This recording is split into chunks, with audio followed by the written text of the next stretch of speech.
కామారెడ్డి జిల్లా ఎల్లారెడ్డి పట్టణ కేంద్రంలోని గిరిజన బాలికల గురుకుల పాఠశాలకు చెందిన విద్యార్థులు సోమవారం ఎల్లారెడ్డి బాన్స్వాడ ప్రధాన రహదారిపై బైఠాయించి నిరసన వ్యక్తం చేశారు. అనంతరం విద్యార్థులు మాట్లాడారు.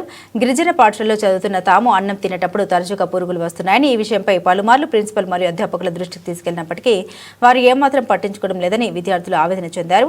తప్పని పరిస్థితిలో వచ్చి రోడ్డుపై బైఠాయించిన నిరసన వ్యక్తం చేస్తున్నామని వారు తెలిపారు. ఇప్పటికైనా ఉన్నతాధికారులు స్పందించి తమ సమస్యను పరిష్కరించాలని వారు డిమాండ్ చేశారు. రోడ్డుపై బైఠాయించి నిరసన వ్యక్తం చేయడంతో ఎల్లారెడ్డి బాన్స్వాడ ప్రధాన రహదారిపై వాహనాలు భారీగా నిలిచిపోయాయి. కాగా కామారెడ్డి జిల్లా ఎల్లారెడ్డి గిరిజన బాలికల పాఠశాలను సందర్శించిన జిల్లా అదనపు కలెక్టర్ విక్టర్ పాఠశాలను సందర్శించారు. ఉదయం విద్యార్థులు అన్నంలో పురుగులు వస్తున్నాయంటూ ఎల్లారెడ్డి బాన్స్వాడ ప్రధాన రహదారిపై రాస్తారోకో చెప్పడంతో విషయం తెలుసుకున్న అదనపు కలెక్టర్ పాఠశాల సందర్శించారు. పాఠశాలలోని విద్యార్థులతో మాట్లాడారు.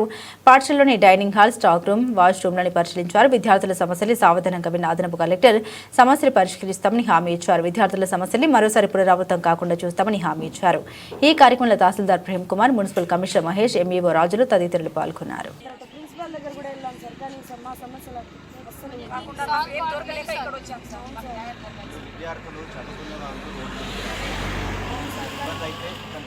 ఇబ్బంది అయితే తీర్చడానికి నేను నంబర్ ఇస్తాను. మీ బోర్డు మీద నా నంబర్ రాసుకోండి. తహసీల్దార్ ఎల్లారెడ్డి ఎస్ఐ గారి నంబర్ ఇస్తాను.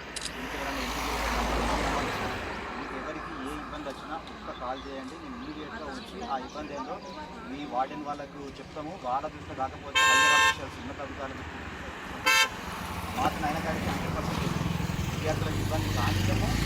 మీరు కూడా రోడ్ల మీద కావాలి. ఓకేనా? ఇప్పుడు మీ ఆఫీసులో మీతో పాటు వస్తా, అవన్నీ వెరిఫై చేసుకుంటా, రిపోర్ట్ రాస్తా జిల్లా కలెక్టర్ గారికి.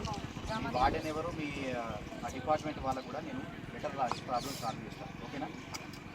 నేను తహసీల్దార్ సార్, మీతో సార్ కూడా వస్తాడు. ఇప్పుడు నేను కూడా మీతో పాటు వస్తున్నా. మీరు రోడ్ల మీద రావద్దమ్మా. మీరు అట్లా రోడ్ల మీద వచ్చి విద్యార్థి మీరు మీ ప్రిన్సిపల్ కంప్లైంట్ చేసిందా? జస్ట్ ఏమన్నది ఆమె? మాట్లాడినమ్మా మీరు నువ్వు భయపట్టించింది ఏమన్నా? తిట్టింది ఏమన్నా?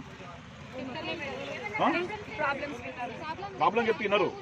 మీరు చెప్పినా కూడా విన్నారు. అంటే మీరు చాలాసార్లు మీరు మీ ప్రిన్సిపల్కి కంప్లైంట్ చేసారు. కానీ ఏమో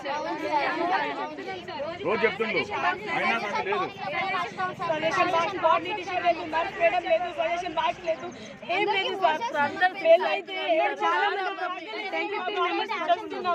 తినకపోతే ఇంకా నైట్ తినలేదు సార్, నైట్ తినలేమని కంప్లైంట్ ఇస్తున్నారు. అలాంటి ఫుడ్ ఎవరు తింటారు సార్? మార్నింగ్ బాగాలేదు, మధ్యాహ్నం బాగాలేదు, నైట్ బాగాలేదు, స్నాక్స్ బాగాలేదు.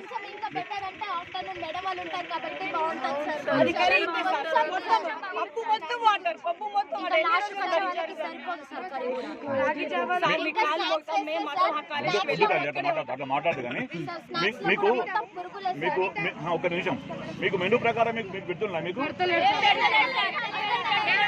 ప్రకారం పెట్టట్లేదు. దాంట్లో ఉన్న డిస్ప్లే మేడం గారు భయపడి చెప్తారు. కానీ మా ప్రాబ్లం మీరు అర్థం చేసుకోండి. మీ కాల్ మేడం నేను అంటదా? మేడం మేము కాలేజ్కి వెళ్ళాం సార్. ఇక్కడే మేడం నేను అంటదా ఏమన్నా? సార్ ఇంటర్ స్టేషన్ ఛార్జెస్ ఎక్కడ వెళ్తుంది సార్? మీరే చెప్పండి. మేము ఇంటర్ చార్జెస్ ఎక్కడ వెళ్తుంది? ఎక్కడ మా మనీ ఎక్కడ? మా ఫుడ్ ఎక్కడ? స్కూల్ సెక్షన్ వాళ్ళది కూడా రావట్లేదు సార్. మా చార్జెస్ ఎక్కడ? మా ఫుడ్ ఎక్కడ? చార్జెస్ ఇవ్వట్లేదు. మీ చార్జెస్ ఇవ్వట్లేదు. మాకు వచ్చిన ఛార్జెస్ అంతా మాకు ఫుడ్ వస్తుంది. ఫుడ్ వస్తలేదు సార్. మేము వెళ్ళాం కాలేజ్. మాకు అసలు మేము కాలేజ్కి గవర్నమెంట్ యాక్షన్ తీసుకుంటే మంచి. కానీ మేము మాత్రం కాలేజ్కి వెళ్ళాం సార్. మీరు చెప్తే పోతాం మా పైకి. మీరు చెప్తే పంపిస్తాం. మీరు చెప్తే మేము పంపిస్తాం. మేము టమాటా చట్నీ ఉంది సార్. కానీ టమాటా